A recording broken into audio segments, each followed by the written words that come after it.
Got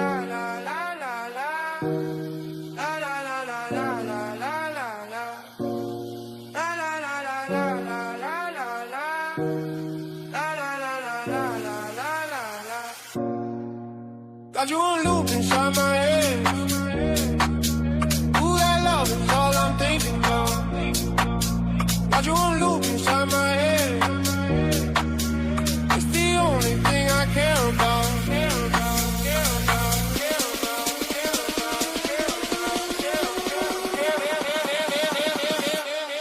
La la la la la la la la la. La la la la la la la la.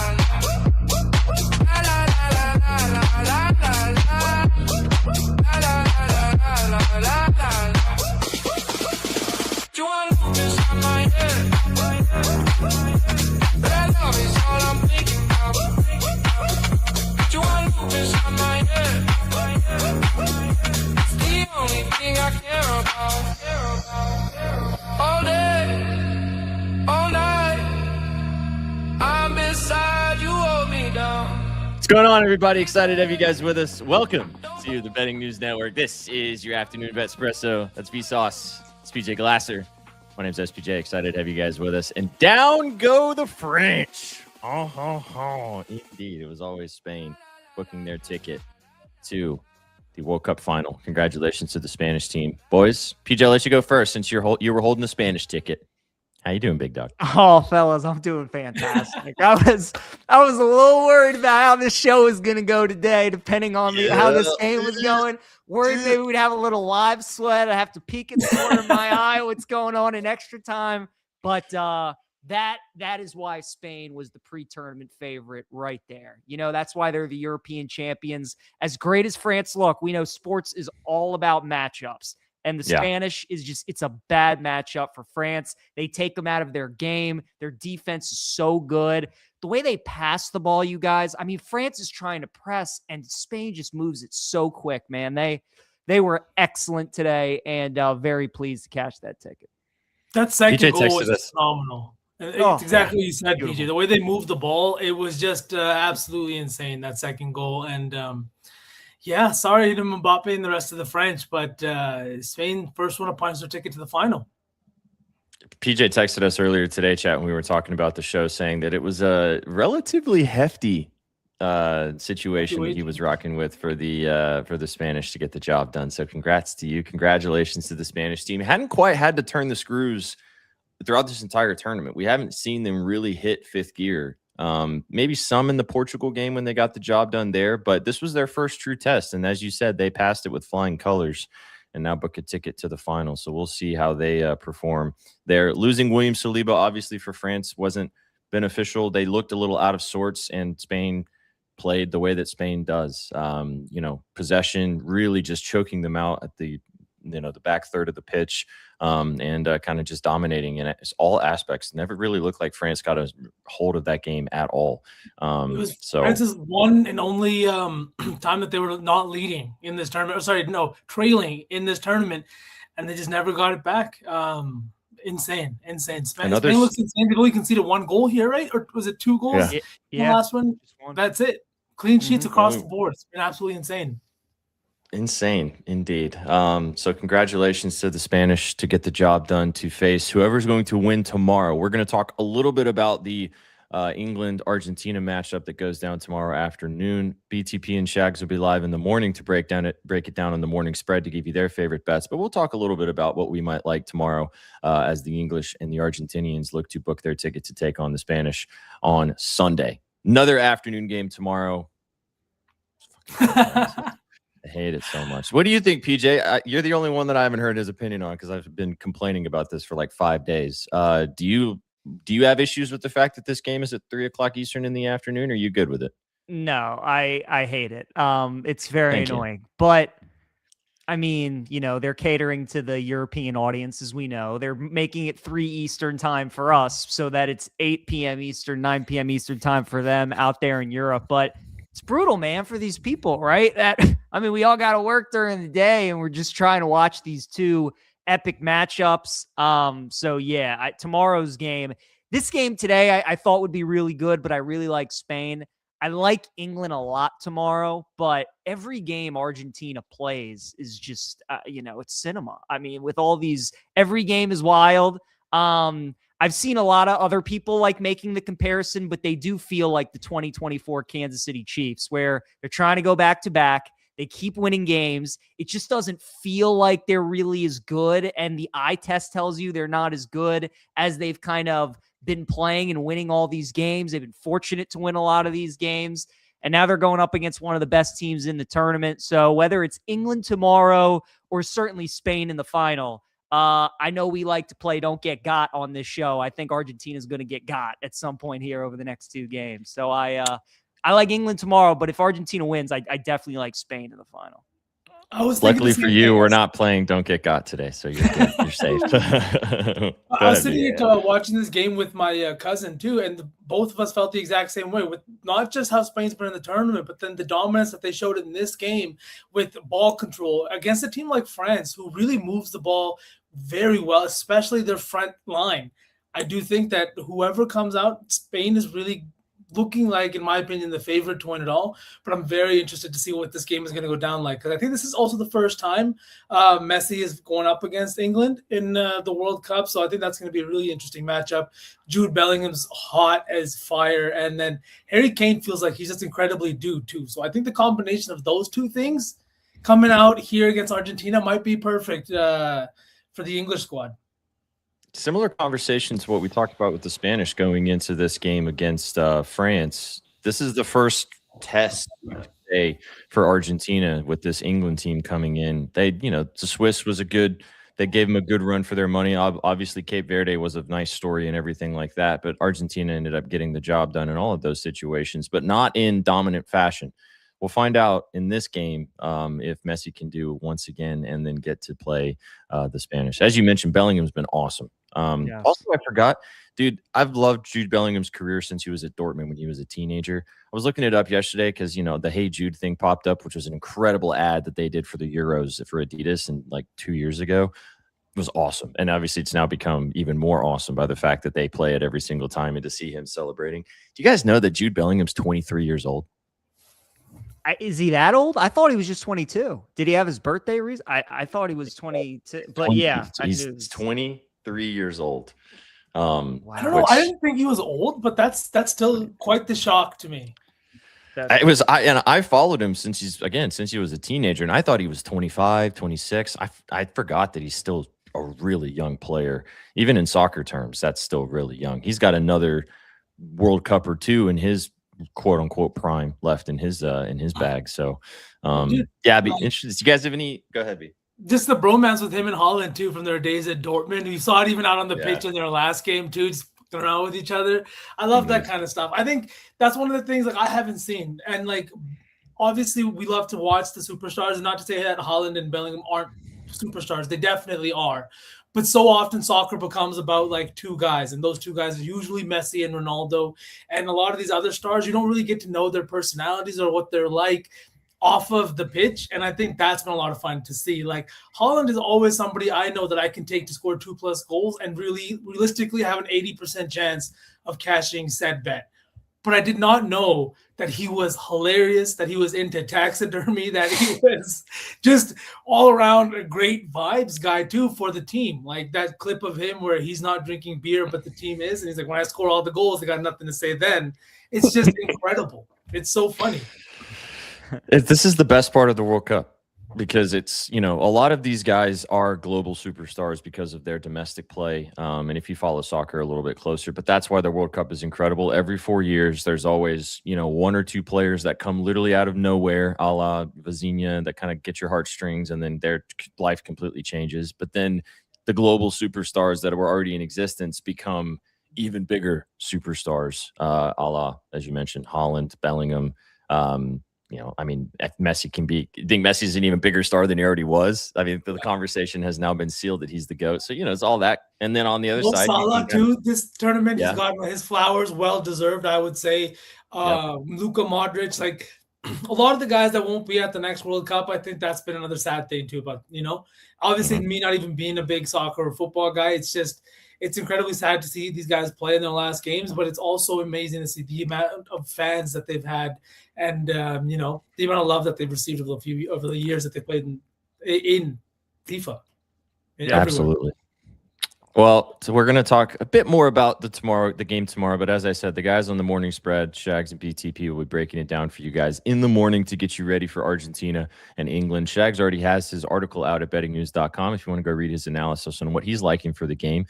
I haven't looked, but I assume there's going to be maybe an under in there if I know Shackle bets. But we shall. I'll let you guys go peep the scribbles and find out for free. Brought to you by our sponsors today on Online Casino Games. If you want to go play blackjack with Disney and so much more, get involved with the code BNX20 to get $20 of free chips dropped into your account if you want to go play some blackjack. Because it is technically, we are kind of getting to the dog days of summer. I know that we're on the All-Star break for the MLB. The World Cup's dwindling down. There's WNBA every night, but there's not as much action. And if you I have bone to pick with them, obviously. We'll get there, but I'm just saying one game or two games, I guess, but the one game being so early in the morning, 11 a.m. Eastern, on a day where literally everybody would be tuned in if you gave them the opportunity to watch. And it's two games. Flo tweeted something out earlier today, too, about the schedule on Friday and Saturday just being so congested in one singular window. I just don't understand why. Like, why can we not spread these games like we do in the NBA? There's an early window, a middle window, and a late window, and I'm so frustrated. I'm just trying to enjoy some good basketball. But obviously today I didn't have to wake up early, so I slept in a little bit, and I missed the first game. Come on. Come on. So Kathy's been really bad at this for a couple of years. Flo and I have gabbed about this. Even NZ and I talked about this a couple of years ago. So it's not a new thing. You think they're getting a little bit better. The game earlier today, yeah, it seems like it's weird, but it is. They do this every year for camp day. Yeah, it's camp day. It's for kids that are in camps. And so they play a game in front of a large audience of kids. There's adults there and stuff too, but it's for the campers. And they do like 2 or 3 games every season like that. So I think there's another one coming up soon in the morning. I don't know if it's tomorrow or sometime later this week. But they do that consistently throughout the summer. But yeah, it's a cool concept, but then put a couple more games at the end of the day so we can sweat out like 2 games at the end of the day. Yeah, like that's all I'm asking for is more games, not less. And I wouldn't even complain about the time if we had 3 or 4 in the evening here. Yeah. Well, we do have one game. We are going to talk about that. We'll see what I have a couple plays that I like. I know V maybe has something that he wants to say about the WNBA this evening. There is the All-Star game in the Major League Baseball as the American League takes on the National League. If we will be gabbing about that a bit. I don't know if these guys have any plays or angles that they want to talk about in the All-Star game, but to be honest, betting the All-Star game kind of sucks. The Home Run Derby, which we'll talk about in a second, way more entertaining to bet.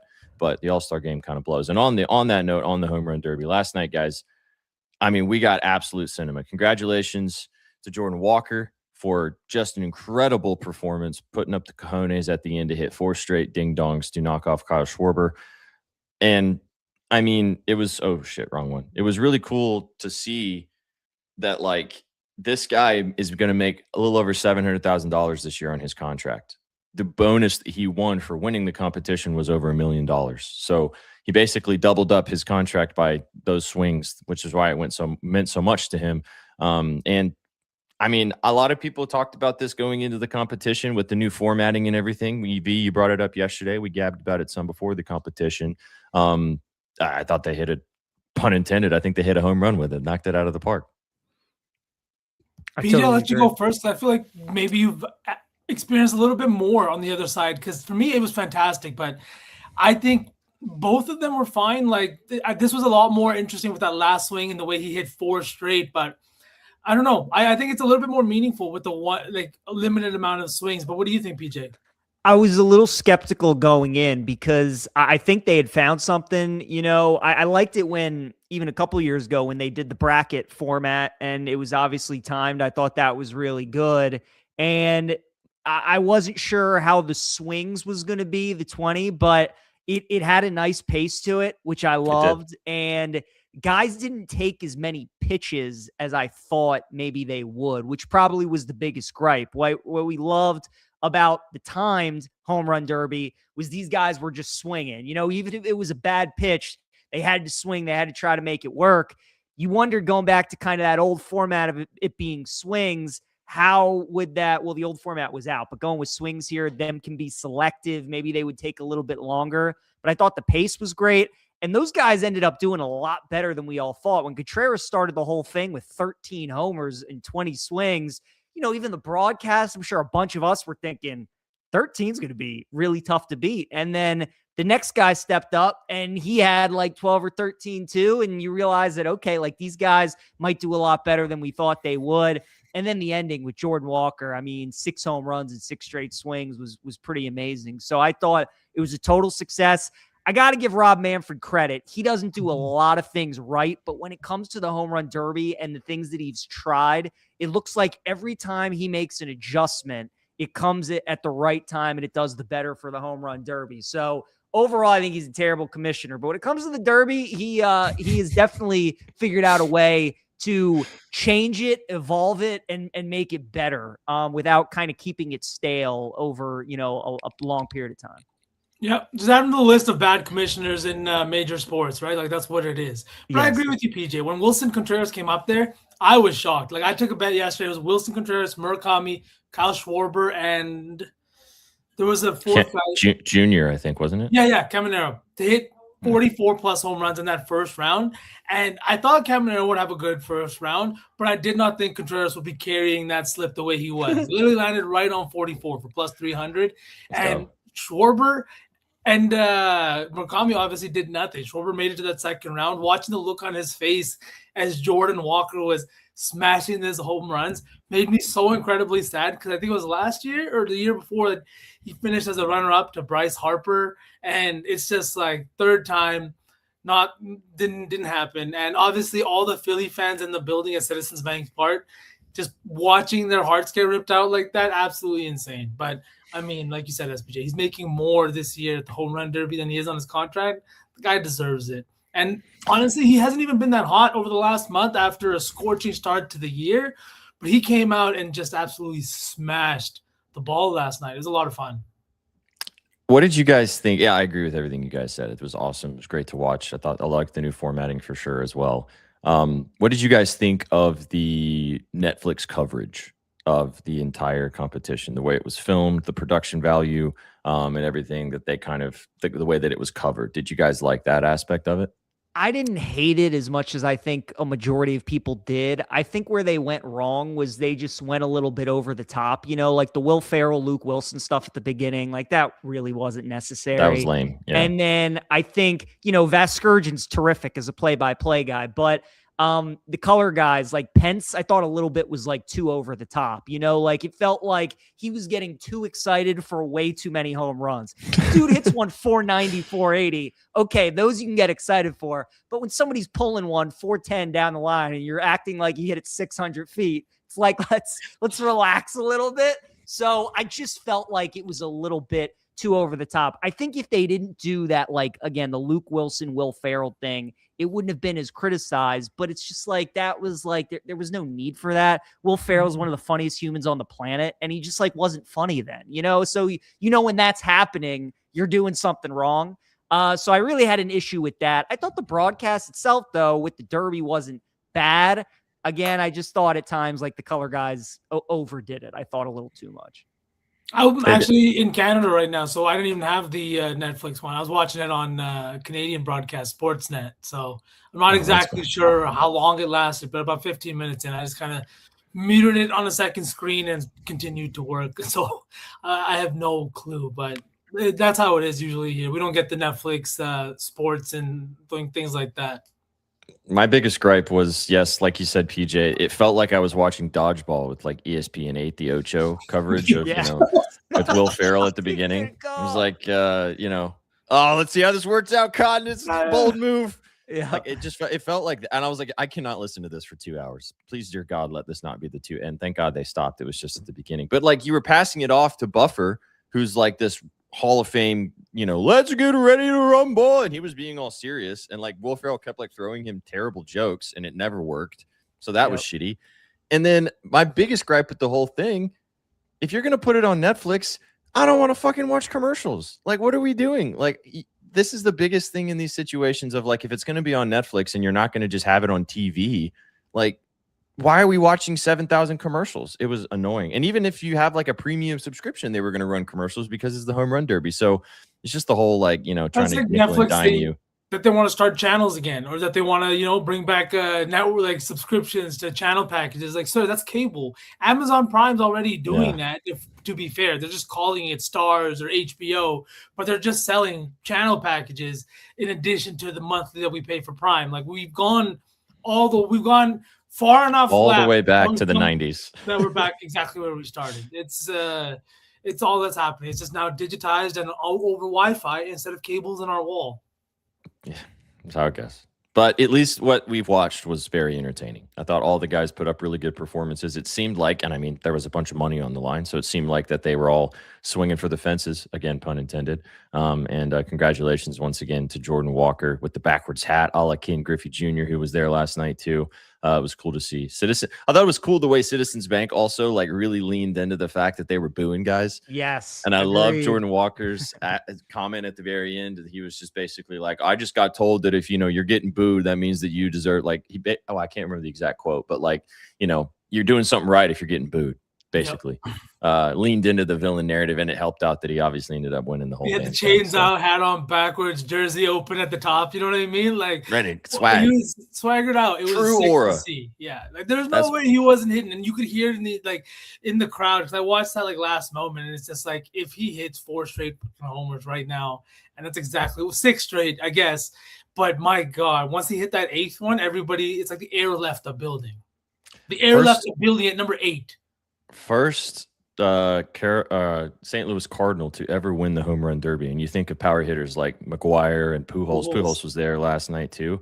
Him and Bonds. I thought him and Bonds were pretty good, and then they just kind of went away from those guys completely. I don't know if they only had like a 15-minute segment in their contract, and then they had nothing else they could pay for. But I thought they were good. But yeah, neither one of those guys ever won the competition. Shows you how hard it is to win it. So again, shout out Walker. Yeah, crazy, right there. Yeah, someone hey Josh man, Hamilton's, it's not just a hat rack, PJ. Come on now. Good stat right there. I wonder, I don't know off the top of my head, but I wonder how many teams in baseball do not have a home run derby winner. I do not if I set the over under at 5.5, what would you guys think? I think that's I'd say over. I would say over. Yeah, I'd say over. It's probably closer to 10, I think probably. I think producer Beast McNeese in the shadows is looking this up right now. He's finding out the answer. Yeah. Can you think of? There's 8. There are 8 teams. Now here we'll do a little trivia. Okay. Can we pick the 8? Ooh, all right. So the Rockies got to be on there. What? Okay. I mean, they have had some boppers like Tulo and Todd Helton, but Matt Holliday. I don't think any of them. Yeah. If Bonds never won it for the Giants, like who else would have won it for the Giants? I think Bonds did win it for the Giants, didn't he? Oh, I thought you said Bonds. I thought you just said Bonds never won the competition. No, I was saying that from a Cardinal, like McGuire and Pujols never won. Rockies are on the list. Okay, so Rockies. Also, I love that you called them boppers. That was awesome. Boppers. Rockies. Brewers. Did Prince Fielder win it? Because otherwise, who else from the Brewers? Did, but he might have won it with Texas. But I think he did win it with Milwaukee. I think it was with Milwaukee. I think it was with Brewers. Prince Fielder, what a pull! What a pull! What a big boy! Big boy! Arizona has Frank anybody Thomas won it for Arizona? For the D-backs? I don't feel. That might be a pull. Did like Justin Upton maybe do it? But I don't think so. I'm gonna say Arizona. Oh, Arizona. God, dude. There we go. God. Arizona is correct. Is that true, Beast? I guess so. No, it's not. No, it's not. He's looking. This is a fun game we weren't expecting to play. But again, there's only the All-Star game and a WNBA game to bet tonight. So this is all we're going to Let's see. What about the Mets? They won 1. No, didn't Carlos Beltran win it? Beltran or Delgado, maybe. Oh, maybe Delgado.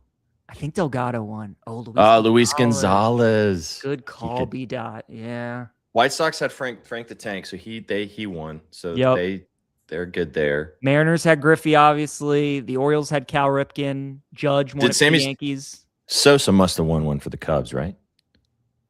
Didn't Sosa beat McGuire? Wasn't that like an epic battle when they were both roided up that year? I don't know if Sosa won. I would think so. Oh, Padres is a good guess, Jeff. Padres. That is a good guess. So Padres. So we got the Padres and the Rockies. Is that correct, Beast? Are those 2? All right, so those 2 are on there. West Coast teams. What about like Sleepy. the Cincinnati Reds? I know they had the Big Red Machine. Like I don't think Votto ever won it. Like Jay Bruce never. Adam Dunn might have won it though. I think Dunn did win it, but maybe it wasn't for the Reds. Since he has one, okay. The Orioles didn't Cal Ripken Jr. No, yeah, Ripken won it. That I for sure know. Griffey obviously won it for the Mariners. Yep. The Twins would be a good guess, but I remember Morneau won it. I'm pretty sure.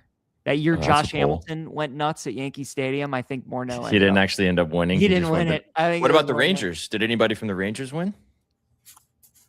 If Hamilton didn't. Wait, Hamilton ever won it outside of that one? I don't think so. Did. Yeah, but that was just the one year that he went bananas. Because then he got got for I think steroids and then something else, and he didn't really do anything else after that. The Rangers have one. B-Dot, do you just know this, or are you looking at the list too? This would be some crazy. Or that would be crazy ball. What about the Marlins? I bet you the Marlins haven't had anybody win. Marlins. Oh, Beast is just giving us the list now. You don't want us to keep guessing anymore? Yeah, that's enough. He said let's move on. Braves never. Wow. Guardians, Astros, Brewers. Phillies have never. Wait, Bryce Harper. Wow, the Phillies. You would have thought they would have mentioned that at some point during the broadcast yesterday. Harper's never won. Didn't Harper beat Schwarber? Mm-mm. That was when he was with the Nats. He was with the Nationals. Oh, fuck. Yeah. Yeah. We did pretty well though for kind of pulling this out of nowhere. That's a hell of a trivia question because that's a tough one, right? You would automatically go to like the shitty teams, but obviously it's just like it's the Derby, so you have you got to have a guy randomly. Right. Well, see, this in like 20 years, it'll be a great trivia question to say what was the St. Louis Cardinal to win people are gonna be like, oh, it must have been McGuire or Pujols. Yeah, Jordan. What's like LeBron's longest tenured team? That's a good trivia question too, because you would think the Lakers. Yeah, it's Lakers though. The Lakers. Wow. On that note, do you guys see that Braun might be taking his talents to the Warriors? Do we believe the lore that is the possibility of Braun going to play for the Dubs? I have no idea anymore. It's been my number one team. Like Miami and Philadelphia are like up there with Cleveland on his list. He was golfing with Donovan Mitchell and Max Strus last week. Now apparently the Pacers are in the mix. I don't even know if I believe that or not, but I sent you that thing with people talking about his relationship with Tyrese Halliburton, the fact that they're ready to win now, and Halliburton's going to be ready on day one to go after missing all of last year. I have no clue where this is going to go, but there's just so much going on. Apparently the decision's coming before Sunday. He has a big thing or podcast at a Fanatics event on the 16th and 17th. I wouldn't be surprised to see him announce something like that there. He loves that kind of shit, but I just don't know where he's going. I never thought Philadelphia was really in the mix. And now, reports are kind of going the opposite way, because if he does end up in Philly, I don't understand what happens to everybody else on that roster, especially with not to get off of LeBron, but Philon looks fantastic too. He just had another good game for Philadelphia the other day, right? I just don't understand what's happening in Philly. It's summer league though. Like, let's not get two good summer league games. Like, it's LeBron Wilson. James. That's my God. Yeah. The Caleb Williams. Wilson. Sheesh, man. If your name's Caleb in the city of Chicago right now, you're doing all right. I was going to say, and it's a good thing the Bulls have never had, a good player from North Carolina before. So I saw that tweet today. I thought that was a good one. That's a good one. Yeah. I'll be honest. If LeBron doesn't go to the Heat or the Warriors, I'll be kind of disappointed. Like, I'll be like, I don't want to watch him play for the Cavs again.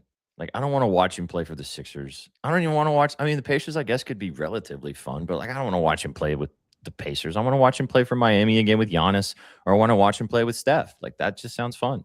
I feel like the Miami trio doesn't work. Like, it doesn't equate to a lot of winning games, especially in the playoffs with this no shooting. That's what our one complaint. LeBron does not bring shooting into the equation whatsoever. I just don't know. I don't know if it would work. Obviously, I have no clue. But taking his talents to the Spurs, that would be truly insane. I can get Did down you with hear that Luke too. Cornett making his plea for LeBron James? He's made like a little voice note, and he's like, "You might remember me. You kind of yelled at me earlier this year, but because of the whole Magic City thing." LeBron said he's just like, "What the hell, Luke?" on his podcast, but he's like, "Yeah, come play for the Spurs. We got a good program going on down here. Come on." He's got Magic City's number blocked. That's for sure. Don't tell PJ this, chat. Get a little too excited here. Come on now. All right now. LeBron's not coming to the Wizards, unfortunately. As much as I would welcome him, I don't think that's happening. I've thought it's Golden State from the beginning. We've talked about it before, but he'd be an hour plane ride home to LA. For me, the big selling point is obviously playing with Curry, and I'm sure that is super intriguing. But the fact that both of them can win their 5th championship together, I think for me, it's like not something that a lot of people are talking about, but they're both at 4. You tie Kobe with 5. Then maybe you give it another go, tie Mike with 6 or something like that if LeBron really wants to play another year. And just like the tea leaves throughout the offseason, like we kind of all thought they would move on from Steve Kerr. He comes back. Like, was there something going on behind the scenes? I just think all of them really enjoyed playing together in Paris at the Olympics. Kerr coaching, Curry as the sidekick, what those two did together. And, even like before that, LeBron would always talk about when they were on the All-Star team together, how much he enjoyed Steph being a teammate. So I've thought it's Golden State from the beginning. Cleveland got all this steam. The odds reflected that. And then you're like, okay, I guess he's just, finishing where it started. He's going back home. But now you hear these rumblings, and I've always thought Golden State. So it definitely wouldn't surprise me. That was my top choice from the beginning. The coaching aspect of it too, and I talked to Sook about this. That's another factor that I think people are kind of forgetting a little bit. And you just brought it up there with getting coached by Steve Kerr, who he has worked with in the Olympic team. Kerr has also totally cool with working with these types of superstar players who knows how to kind of navigate those relationships. And in Miami, even though the ending with Spo wasn't fantastic when he ended up leaving Miami the first time, I think there's still a big amount of respect there and a familiarity from working with him previously in his stop. I said, you don't want to go play for Nick Nurse. Like, you don't want to go play for fucking Kenny Atkinson. Like, no way, dude. That sounds terrible as a, one of the best players of all time. That sounds gross. I don't want to do that. So selfishly, guys, though, like the sicko in me really wants to see him in Minnesota. I just, from a basketball standpoint, I think that'd be so fun. Crazy, dude. If truly LeBron, like the legacy, if this is about the legacy, he has a chance to go to just the most haunted sports city in the country, who has the longest drought in Minneapolis, and win a title there. Like, think about it. If LeBron won a title in Minnesota, you could argue that in 1 year, he could be a top 5 Minnesota athlete, like, ever. I mean, truly. Like, because who is their one right now? Is it Kevin Garnett? Is it like Randy Moss, Chris Carter? Like a Kawhi type of run in Toronto. I mean, so if he truly wants to do that, and I don't think it's going to happen because I don't think he wants to live in Minnesota. But there's part of me that like kind of wants that to happen. So we've talked about this before, because I said it before it kind of got to the point where it was kind of got eliminated from contention. I mean, everything's on the table still, but he would legitimately throttle LaMelo. Yeah, he would straight up give that guy more noogies, and I'm probably more aggressive noogies than possible because of just how LaMelo would take a couple one-footed three-pointers in the game, and LeBron would literally just run to that guy and throw him to the ground and choke. Did you see what Chris Finch said? He said, we're going to try to work on his shot selection a little bit and make him like a little bit of like a pass first point guard. I hate it already. I hope that's not exactly what happens, and I hope that I'm wrong. I don't think Chris Finch is a bad coach, but I do think that if you're going to LaMelo's one of one, I think. I also get frustrated by his shot selection sometimes, but there's a reason that the Hornets have gotten as good as they did. He was at the center of it. He was the connecting piece, I think, that brought everything really together. He hasn't been healthy for the majority of his early career here. He finally put that together last season. He had one of his best seasons yet. They were a game away from making their first playoff appearance in however many years. I do think, though, him playing alongside and these guys both looking to win right now, and the fact that they have a roster that is still built to compete somewhat. You have great defenders around them. You have guys that can meet you at the rim in a Rudy Gobert. I'm hopeful that they're not going to change his game completely and leave him like a shell of himself. But I also do think that you can't do that to LaMelo. Like, he's not gonna. You can't tell LaMelo not to be LaMelo. He's gonna be LaMelo, right? His dad's probably been trying to do that his whole life. Never worked. LaMelo is who he is. You can't buy a racehorse and tell it not to run. Exactly. I think we can all agree that when this deal went through, this Minnesota team's been fun to watch over the last few years. Obviously, Ant-Man's must-see TV, but now this team is truly must-see TV. And I don't know if it'll be good must-see TV or we're going to find out must-see TV, but it's going to be fun regardless, seeing what's going to go down in Minnesota. And maybe, as you said, PJ, maybe LeBron is going to be playing up there. Although it would also be kind of cool seeing LeBron in those kick-ass black retro jerseys for the T-Wolves. Some of the best NBA jerseys. I love those. No doubt. No doubt. It's kind of gotten swept under the rug. Then we can cap this Braun conversation and move on. V's like, we're talking Braun. I can't keep doing this. Gotta leave. The Nuggies. He wants to. He wants to talk. Chris Sinak is what he wants to talk. Yeah, that's sure, 100%. The Nuggets. I mean, the Nuggets have been kind of thrown around to playing with Jokic and Jamal. That could be, and Aaron Gordon. That could be kind of fun. To have like arguably the two highest IQ NBA players ever out on the floor together, with just the way that they see the game, how they run offense, the extension of being a coach on the floor would be really fun to watch. Just what they do, how they kind of converse on the court, how they run offense. What is the taking back and turns between LeBron and Jokic, and Murray getting his touches as well? That would be very cool to watch them as teammates together. I don't see it happening, but again, another like just kind of odd one that would be very fun. Yeah. We'll find out. See what happens. It's going to be interesting to see what happens as the NBA offseason continues to be fun, even when the guys aren't playing. Tonight, PJ, I don't know if you have any bets on this. We'll find out in a second. But it is the All-Star game this evening, so we'll just bring up show you guys the lineups here. Go ahead, Jackson. Flip that. We've got the American League and the NL starters. There you go on the screen there. Kyle Schwarber last night leading off for the National League after his second place performance in the home run derby last night.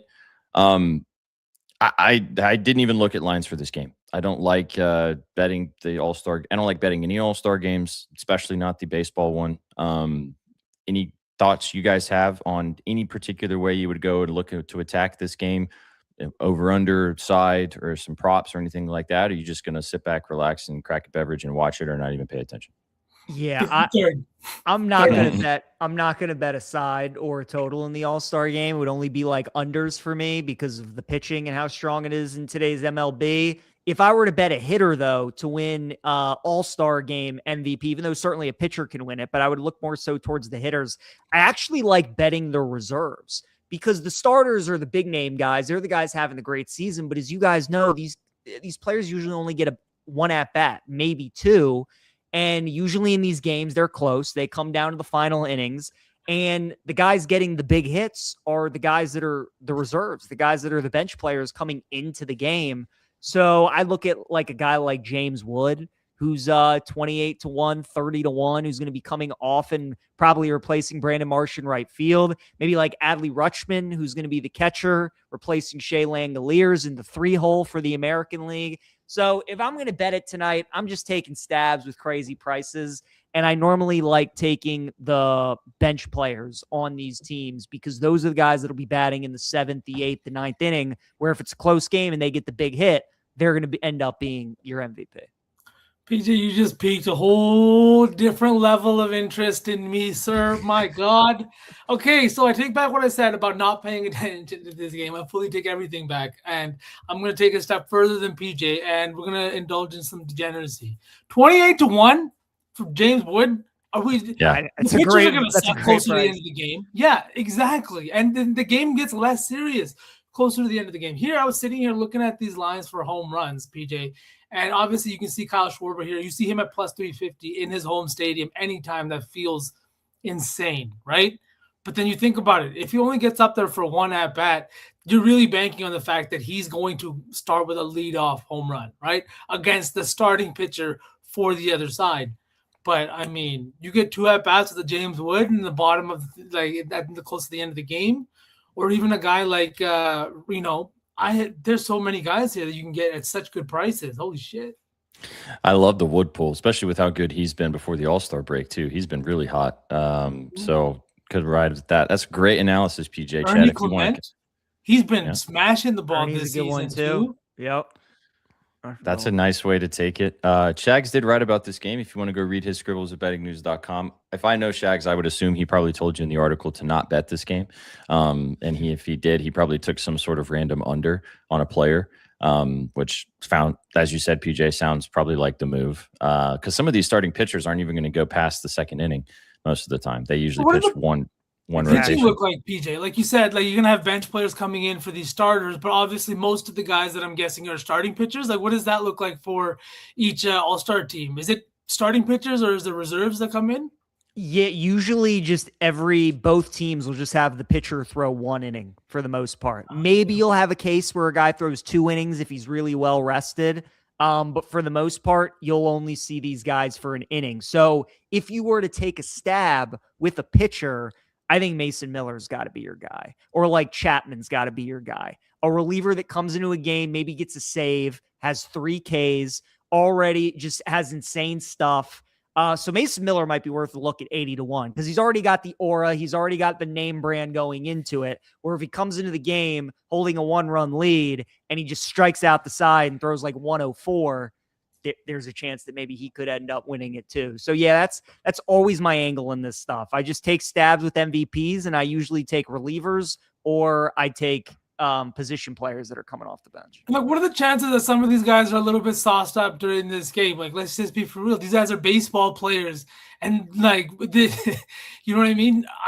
Look at the weather too. 10-mile-per-hour winds blowing out towards center. Home run boost 37%. I mean, PJ, like I said, went from not watching this game to full on degeneracy, and I'm gonna blame PJ. Love that. There we go. Are we squad riding Wood? I think so. We got to ride some wood, don't we? Got to. Yeah, we have to. We have to now on a Tuesday. Why not? Oh man. On a Tuesday, why not? All right, well, there you go. There's a couple of analysis plays. I wasn't expecting my interest to be as peaked as it is. And again, chat, as a full disclaimer, once again, this is the All-Star game. Do not go doing anything crazy with this game. A lot of these we don't know which ones are actually trying. You don't know which ones are actually paying attention, as we said. Mm-hmm. So just make sure that you, invest responsibly in these games. Yeah.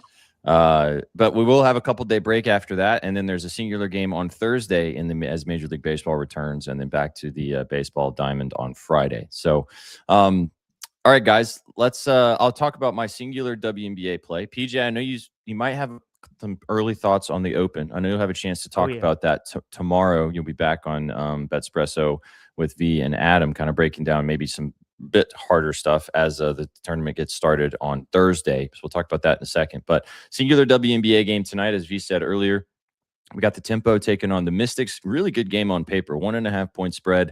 Tempo a little bit of a dog at home here. Back in Toronto. This is not in the Bell Center. So they are back in their normal arena, but should be a really good game. Two teams that like to score the basketball. 171.5 point total. I took 2 props in this game.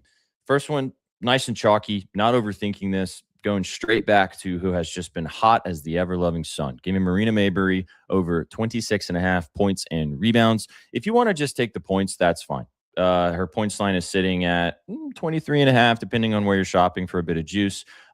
She scored 30 and 34 in back-to-back games in both of those games in the Bell Center. She's going to take probably 15 to 20 shots for this team. She's also had really good games in 2 games against Washington earlier this season, 27 and 27 points in both of those games, shooting a hefty amount of shots, 15 and 18 field goal attempts in those.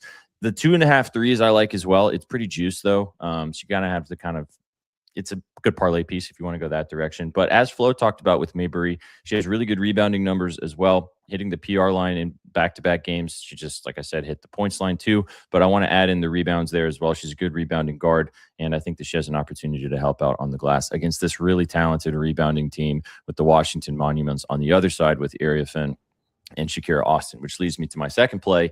Shakira, those hips do not lie. Give me Shakira Austin over 8.5 boards. Minus 105 is the price I got. Shop around, find the best available. I'm seeing minus 120s as the price right now.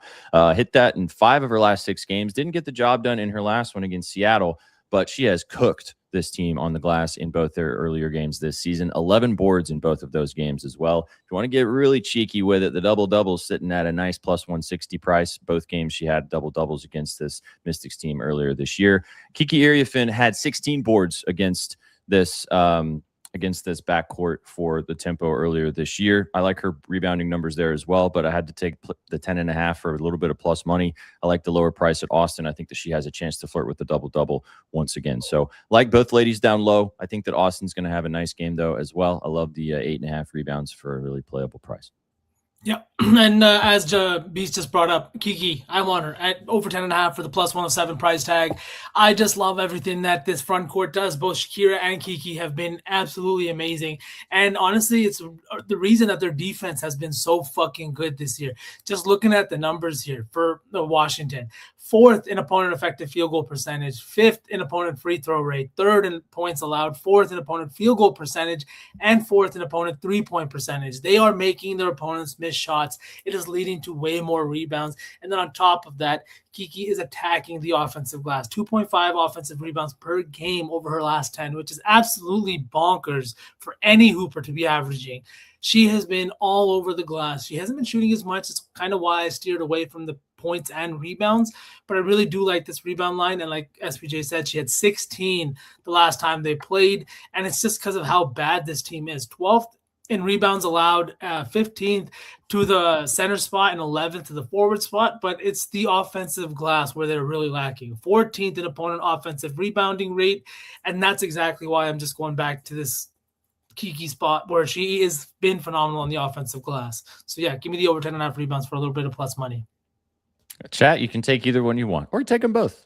Just gave you the sell job on the center and the forward for both teams to take advantage of one of the worst rebounding teams in the WNBA. Find out which one you like. You could also take Kiki's double-double for a minus 125 if you don't want to get it up to that 10.5 line and get hooked there. But I think, like you said, I think you should be safe with the 11, 12, maybe even 13.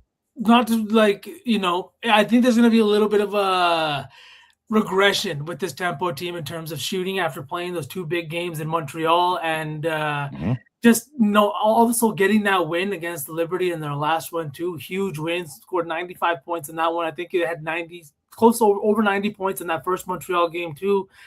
I wouldn't be surprised to see a little regression from the ladies here and just see more rebounding opportunities because of those missed shots. Agreed. The other one more mention here too, like chat said, Sonia's threes. Her PRA looks interesting. Sonia Citron over 24.5. She's hit that in 6 of her last 8 games. And this Tempo team is the worst team to points allowed, second worst in rebounds allowed, and first or second worst in assists allowed in the WNBA. They give it up all over the court, and Sonia should definitely be able to get busy. Also hit her PRA in both games earlier this year against the Toronto Tempo, scoring 26 in one of them as well. So, going to be a fun game tonight. It's the only game. If you want to tap in and watch some WNBA, feel free to do so. These are 2 pretty exciting teams with some young talent that should have some fun things to say in this one. Isabella Harrison is an honorary mention. I know that Flo has brought her up before, when we've talked about the Dubs. She's been really good since being inserted into the starting lineup. Didn't play against she did play against Washington in one of their games. Her rebounding prop sitting at 5.5 feels relatively comfortable, up to 6.5 in some places for plus money. She's been good on the glass too for this team. So I was even thinking about even Alamon, but like I said, this front court, they make it really hard to score in the paint, and I just think that removes a ton of assist opportunities, and especially with the perimeter defense, they're getting out there. They're really just defending well everywhere on the court. So I just stayed off of her, even though she did have 10 assists in that last game. But like I said, there's going to be a little regression for the Tempo here. Let's go. Alamont's double-double is probably going to be screaming at you. The assist does look nice if you want to go with the assist angle. If you do think that Maybury can get hot once again. And Austin, too, like Mystics to cover. Honestly, the minus 120 price tag for the money line is not bad. It's not bad. Mm-hmm.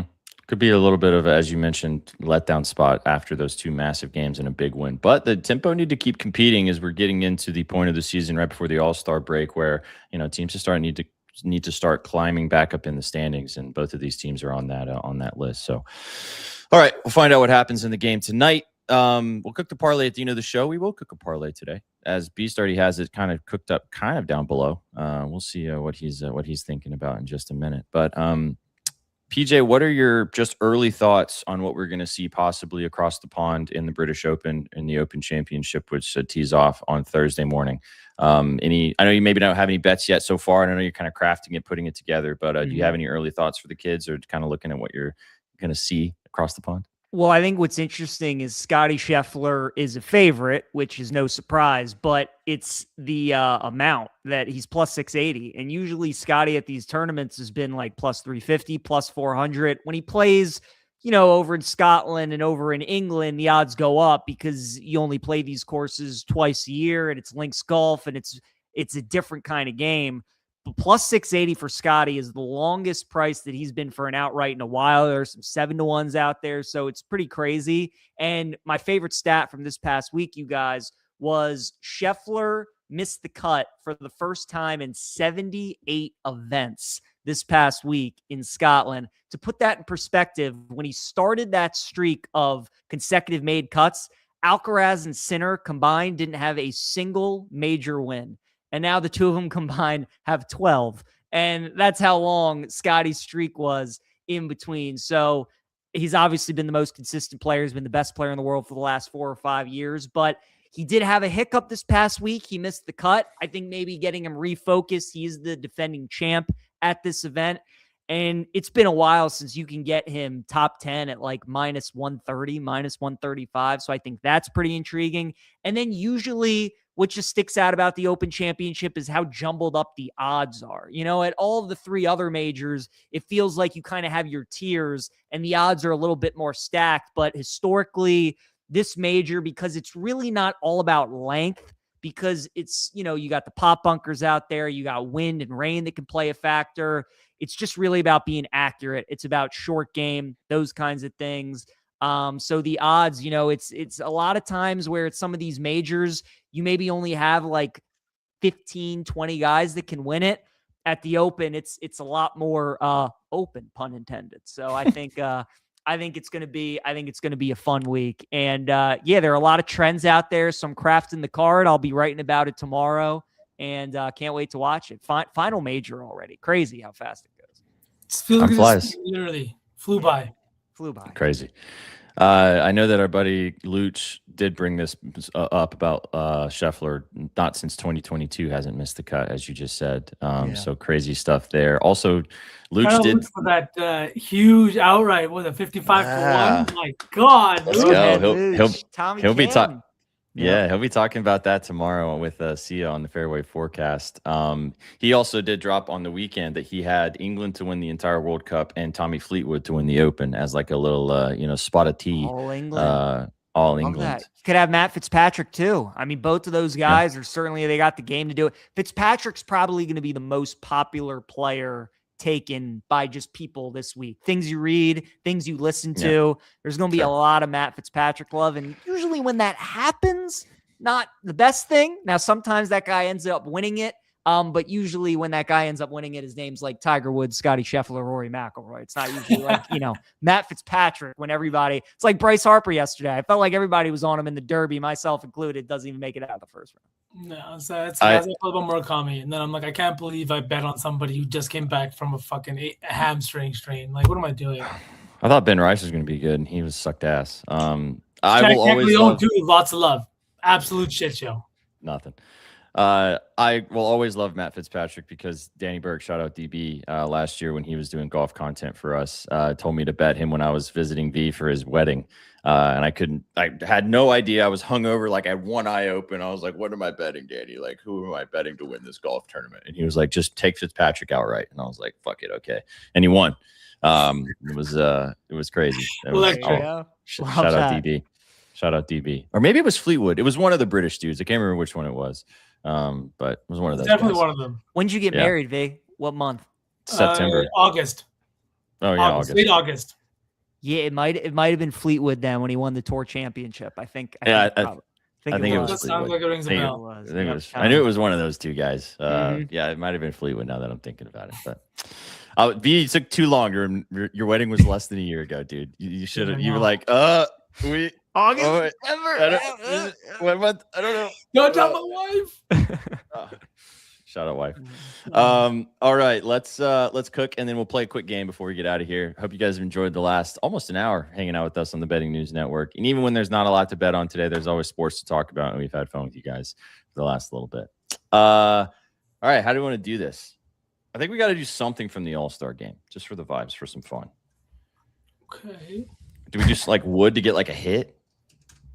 I don't even. Are his props available? It looks like it's just the guys in the lineup available right now. You might have to like take those guys live as they sub in.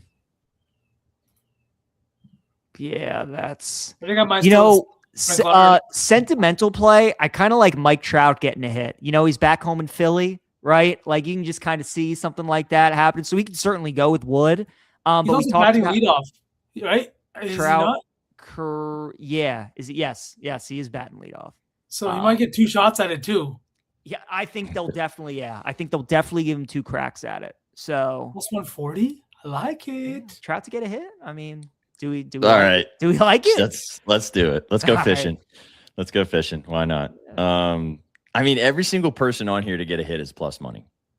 Witt, Alvarez, Abrams, Caminero, all plus 110, plus 105. Ernie Clement, you guys liked him, plus 110. You can't even bet Wood, unfortunately. But let's go Trout. Why not? Let's go fishing. There you go. All right. I think that's enough on that. Yeah, one. I agree. Okay. I like England to advance tomorrow against Argentina. So my theory, boys, and so far it's played out, and I know Beast feels this way. Oh, he doesn't maybe feel this way. Maybe he's on Argentina now. He's a messy guy. He's a messy guy. I think this is playing out like the NBA playoffs did. France is the Thunder. Spain is the Spurs. England is the Knicks. It's starting right. And here we go with Spain pulling the upset. I think England survives tomorrow. And to put the cherry on top, the best player for the Knicks was Jalen Brunson, JB. And now we got Jude Bellingham, JB. For JB. So I mean, it's been a long ass drought for the English, right? Maybe not as long as, I think longer than the Knicks, but hey, it's not like they've had as many cracks at it as the Knicks have. So it might be time to end that drought too. If you don't love the England side, we can always go to the draw because it's just like that's all. Argentina has played 3 draws so far in the knockout round. It's England, so it's never going to be easy. They just played one against Norway. I love that too. I think we're getting extra time in that game. So your guys' call. If we don't love England, we can also go with the draw in regulation as well. I took him 8-1 to win the whole thing at the start of the tournament, so I'm in. All right, love it. Also, chat. I will be tapping in on this later. Jude Bellingham, TSOA, plus 175, just as disrespectful. But yeah, let's take England to qualify. We haven't done an overnight sweat in a while. So can we please we got to change it up the vibes anyway, man. PJ, we have got to light some sage or something. And maybe this is the way we do it with an overnight sweat because we've been going 3 for 4 like crazy on some parlays. All right. Yep. You want to do Kiki, yeah? I was going to say, should we do Kiki for 10 and Shakira for 8? Both bought down just like a half a rebound. Or do we just take one of them like Shakira 8 and Mystics money line? You don't like Maybury? Oh, I do like Maybury. I was going to say, let's take Kiki, which is your fave at 10 plus, and then we'll take Maybury's like, I like her PR, or we can just take the points. I'm down to do that. Let's see. Yeah. 26 plus. All right. So we've got Marina Maybury, 27 plus points and rebounds over 26.5. Kiki Uriafin, 10 boards. Mike Trout, just to get a hit. 1 hit. Come on, Mike. Just send it into that. I don't even care. And then England to qualify to get past Argentina. Plus 1149. Let's go. That's pretty nice. That's nice. I love it. I am betting Mike Trout's a home run as well, just because of PJ. If he gets 2 cracks at it, I'm taking those chances. You know what? I am too. You could just totally. A guy like that, right? Like Jeter got a hit in his final game. Rivera won MVP, I think, in his final or whatever. So these legend type guys, they usually show out, and he's back home in Philly. So why not? Yeah, Mike Trout at plus 830 for 1 home run. Like, come on. Of course, I'm taking it. I don't care. V came into this show with negative interest in the All-Star game, and now he's got like 6 bets out in the All-Star game. He's all Wood, Trout, Clement. Yep, he's got it all. Yeah, basically. That's basically my life today. Yeah. Jordan, we did discuss this game at nauseum. V kind of likes the Mystics. I kind of lean that way too. Should be a good game though. There's more. I think props are a little better there, but V kind of thinks they maybe are a little bit of a letdown spot here for the tempo after a big win against the Liberty. We'll see what happens. So no strong leans on side necessarily. V does kind of like the Mystics on the money line if you want to go that direction.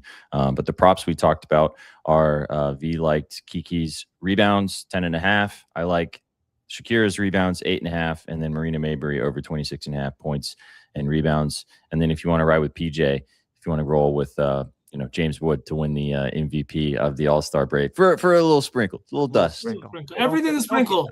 Yeah, don't get crazy today. Nothing crazy. Except England to advance. I know that's a nuke from PJ. Yeah, I do like England. Although I am a little worried about that game. Because it is England, but they're giving you Messi as an underdog. It just feels a little too easy. So I think England's right. So especially with everyone says it. Hey, if it really is rigged and you're getting Argentina at a money line, nuke it. Yep. I'm taking Bellingham again. Plus 170 is disrespectful for the TSOA. The guys will be live in the morning right here on the Betting News Network. Shags and BTP will be live at 12 o'clock Eastern to give you all of their analysis and favorite plays, talking about what they saw today between Spain and France, and then breaking down what they like in Argentina and England, and seeing if they side with PJ or if they think that it's not coming home and Messi's going to look to defend Argentina's last World Cup victory. We'll find out tomorrow.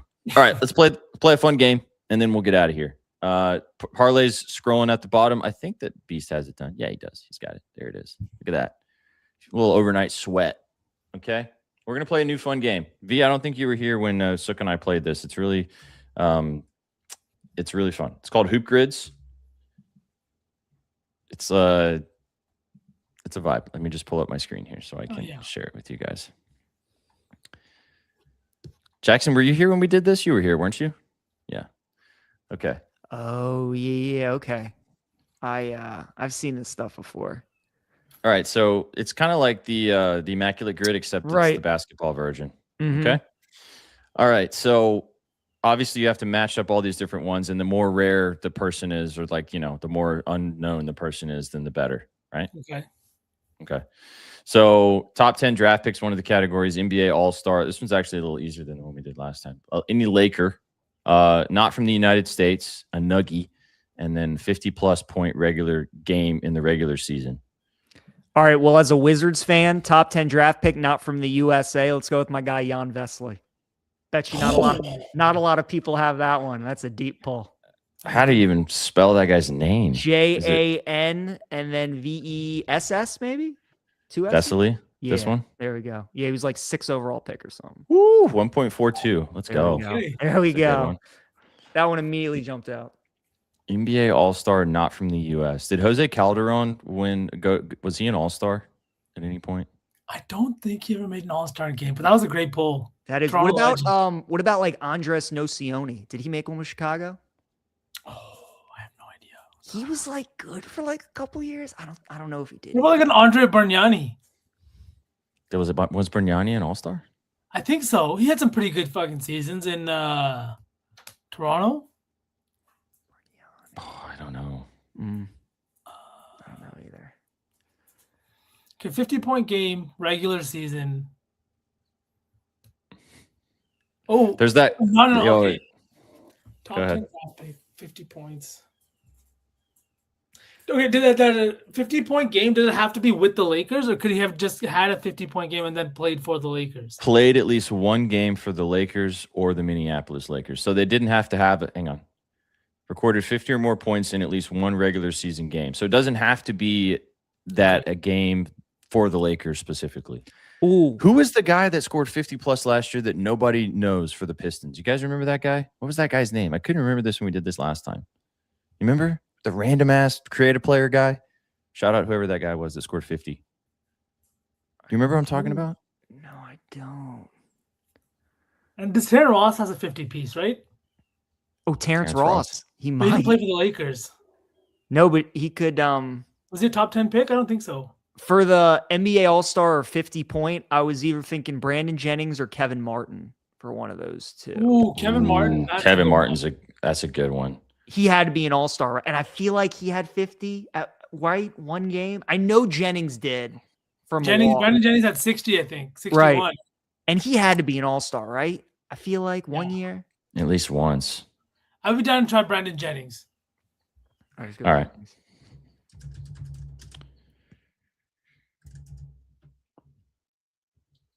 No, he was not an all-star. Fuck. Damn, really? Damn. That's surprising. He didn't get at least 1 year. Ooh, was it Sasser? No, it wasn't Sasser that scored 50. It was some oh god, it's gonna piss me off, man. I can't remember who it was. Maybe it was 2 seasons ago. Lakers 50-point game. Fuck. Yeah, outside of Kobe, it's tough. Well, but see, we can think about a guy who like played for the Lakers but didn't score 50 for the Lakers. You know what I mean? What about any of those like old time Lakers, like James Worthy? Did he even get 50? Maybe. That's tough. I don't know. Scoring 50 back then too was a lot less common. Yeah, Reeves. Did Shaq ever score 50? Surely. Probably. He had to have scored 50 at least once. I would think so. It's a good trivia question, actually. Steve Nash. Did Steve Nash ever score 50? We could do Steve Nash for the not from the USA. Ooh, or you could do like Gary Payton or Karl Malone. You know, those guys that were on there for like a hot sec. Mm-hmm. Were they not from the for the 50-point game? Did Gary Payton score 50? I don't know. I'm sure. I think Malone would have had to, I would think. Yeah. We could try Malone. Watch, he scored. What about Powell? What about Gasol? I don't think Powell ever scored 50. Oh, surely when he was in his prime, dude, he probably got close one time. It's hard. Yeah, this is hard. Let's do. Whichever one we pick is going to be wrong because that's how it goes. Let's do Nash. Let's do Nash here for Austin for not from the U.S. and on the Lakers. Yeah. 3.52. That's pretty good, Austin. Good one. People forget about Steve Nash playing for the Lakers. I'll never forget him in that yellow jersey. Yellow never looks good on a white guy. The Lakers jerseys just never look good on a white guy. What about not from USA All-Star? Tony Parker. I feel like that's relatively chalky, but no. Yeah. Did Ricky Rubio ever no have an All-Star? I don't think so. What about Petrovic? What's his first name? He played in the league with Vladi, but I know he had a very short career, but he had a very short time, obviously, because of the plane crash, but he was really fucking good for the Nets. Oh, Drazen Petrovic? Drazen Petrovic, yeah. Yeah, DRZAN, I think. Did he make an All-Star game, though? Let's try. He did not have a long. Oh, maybe. See, let's see how many league. How long did he play in the league? SPJ. 3 years. Maybe not. Derek Fisher. Did Fisher make an All-Star game? Is he not from the U.S.? From the U.S., yeah. Oh, or are they talking about the 50-point game? Probably. Malachi Flynn. Thank you, Jerry. There you go. That guy. Was he randomly on the Lakers for 2 seconds? I want to say there was Johnny Flynn played for the Lakers, not Malachi Flynn. Johnny Flynn played for the Lakers back in the day. Oh God, thank you for bringing that up, Jerry. It's been pissing me off since whenever we did this game. You remember that? We had 50 points randomly for the Pistons. Yeah, went to San Diego State. Was he a top 10 draft pick? No shot, right? I don't think so. Was he on the Lakers? I honestly, I just want to guess if he was on the Lakers just so I can watch him. How do you spell his name? M-A-L-A, Malachi. There he is. Damn it, he wasn't on the Lakers. He's been in the league for 2 years. Hey, bro, he will forever tell anybody that ever talks to that guy that he scored 50 in the NBA. Let's see. Nuggets and Lakers player. Did DeAndre Jordan ever play for the Lakers or just the Clippers? I think just the Clippers. I think Shiesty B's now. I think you're right. I think he did play for the Raptors, Shiesty B. Who? I think Flynn. He was drafted by the Raptors. I think you're talking about Johnny Flynn. No. I think Malachi Flynn got drafted by the Raptors. Maybe. I think that sounds right. Nuggets, Raptors, or excuse me, now I think about the Raptors. Nuggets top 10 draft pick. Was Jamal drafted top 10? Yes. No. Yes. I don't DJ. I don't think. No, I don't think he was. Was Kenyon was Kmart drafted top 10? Yes. Was he drafted by the Nuggets? I think he was drafted by the Nets. Oh, the Nets, yeah. I don't know a lot of like old school Nuggies. No, me Not neither. really. He was drafted by neither. Toronto. Should we just take Jamal? Pay the juice? I mean, it's less chalky than Jokic, right? Has to be. He wasn't a top 10 pick. He was taken in the second round. Oh, I was even saying for All-Star. Oh, we can think of another Nugget All-Star. Like Kmart's probably less chalky than those guys. That's true. Yeah, we could use Jamal and Kmart then. Or what about Karolinko? Didn't Karolinko? Oh no, he was the Jazz. Oh, go for top 10 draft pick in the Nuggets. Go with Carmelo. Yeah, Yeah, Melo's a good one. Yeah, I mean it'll be popular, but I can't think of anybody else. Did you put in Melo? I did. Yeah, I'm an idiot. Shut up. 11. That's okay. That's not bad. No, it's not. It was all right. better than I thought. It's all right. Lakers. Oh, did Chris Anderson play for the Lakers? Birdman. I want to say yes. I feel like seeing him in a yellow jersey feels familiar. I want to try that. Yeah, good guess. Birdman Anderson. Damn it, he didn't. That's unfortunate, dude. I could have sworn he played for the Lakers. Guess not.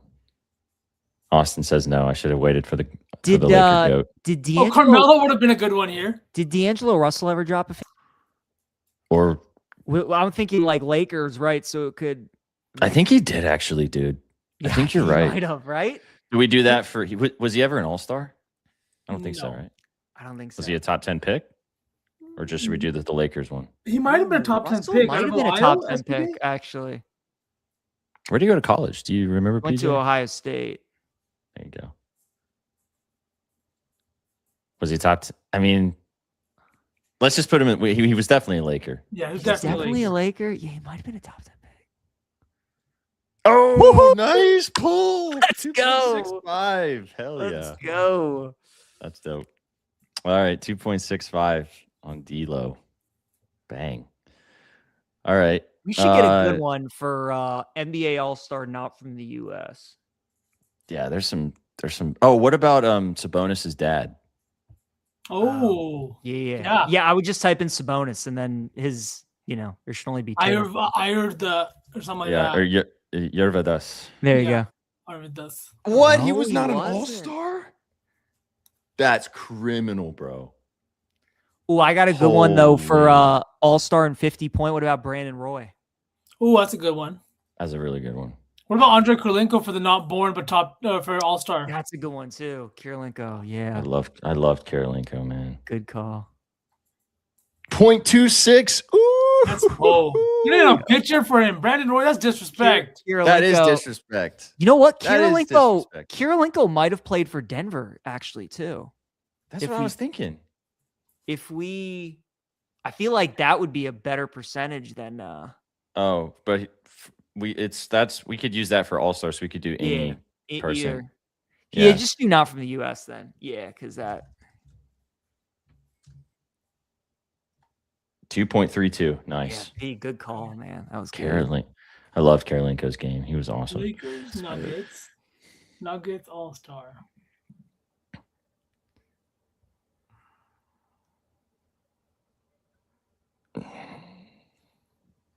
Did Billups for Nuggets All-Star? Because Chauncey Billups had a short stint in Denver.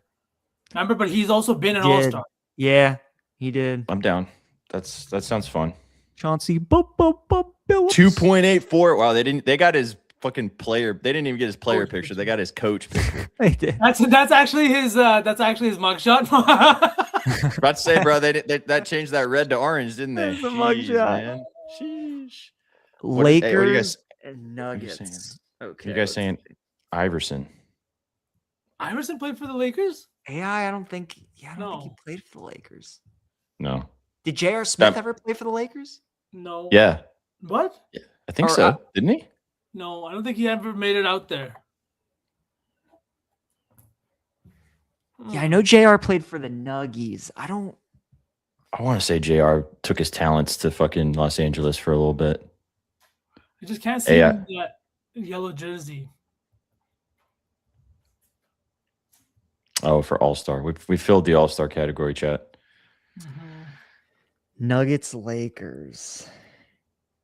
Andrew Bynum was never a Nugget, was he? No. Oh, wait. Actually, dude, he might have been, bro. Was he? You just said that name, and I just saw a dark blue Denver jersey. I did. Okay, too, let's try it. Let's try it. Oh, no, it wasn't. Damn, that was close. Who is somebody that went like? Oh, KCP. Oh. There might be chalk because it was pretty recent, but it's the first one I can. Nah, that's okay. Oh, it was chalk. That's all right. Holy fuck. Okay. Westbrook would have been even chalkier. Yeah. Go Aaron Gordon for the bottom. Westbrook, I was gonna say Westbrook would be good for that one. Yep. Top 10 pick. Or what about Kevin Love? What about Gordon from Beast McNeese? Aaron Gordon. He had a 50-point game too. Yeah, he did. Is he a top 10 pick? Yeah, he was from Arizona. No, Colorado, wasn't he? No, Aaron Gordon was. He was Arizona. Oh, you're right, Sauceman. Let's go. Sauceman knows ball. So we got Aaron Gordon, we got Westbrook, or we got Kevin Love. I feel like K-Love dropped 50. I feel like he had 30 rebound games. Like he has to have 50. So what do we Which one do we do? I think Aaron Gordon would probably be the best snipe if he dropped 50. I think so. He definitely dropped 50. I remember that. Yeah. Let's go, Aaron Gordon. Gordon Hayward. Did Gordon Hayward ever drop 50? I don't know if he was top 10 pick though. What about Victor Oladipo? Did Victor Oladipo randomly drop 50 before he got hurt? No, honestly, he might have, but I just can't like confirm nor deny that. It might have been like a 46 piece, you know? I don't even know if he must have been a top 10 pick though. He was, he was second overall. Yeah. I remember out of Indiana, right? I just want to see. Do you guys count if I just check to see if Victor Yeah. You said Indiana. It made me think of Eric Gordon. Did he ever drop 50? Paul, what a bucket getter he was. Did you check SPJ? Yeah, No. try you can try Oladipo. No, I didn't. No, Yeah, try Eric Gordon. That would be a hell of a pull right there, man. Bang! 0.37. Let's go. Nice, that's a good one. It was a tough start, but we finished hot. Yeah, no, that was pretty good. The two chalk kind of screwed us, but we did pretty good. There's some fun ones in there. There's some good ones. All right, there you guys go. That's Hoop Grids if you want to go play that in your own time. Some fun for you guys. Get your brains better. All right, Espresso 4 scrolling at the bottom if you want to tail. Enjoy the All-Star game tonight. Enjoy the WNBA game. Enjoy whatever you guys get up to. Thanks for tuning in on the Betting News Network. That's PJ Glasser. He'll be back tomorrow with V and Adam right here on Espresso to talk about more sports and get you guys ready for the Open across the pond. My name's SPJ. Big shout out to Beast McNeese down below. You guys came to winners. You stayed for the vibes. Have a fantastic Tuesday. We will catch you on the next one. Take it easy, chat. Peace. What you know about rolling down in the deep?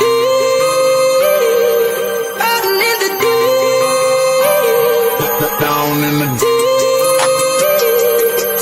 Now I know y'all be loving this shit right here. Rolling. What you gonna do? Rolling. What you gonna do? Down in the rolling. What you gonna do? Right, y'all be loving this shit. What you know about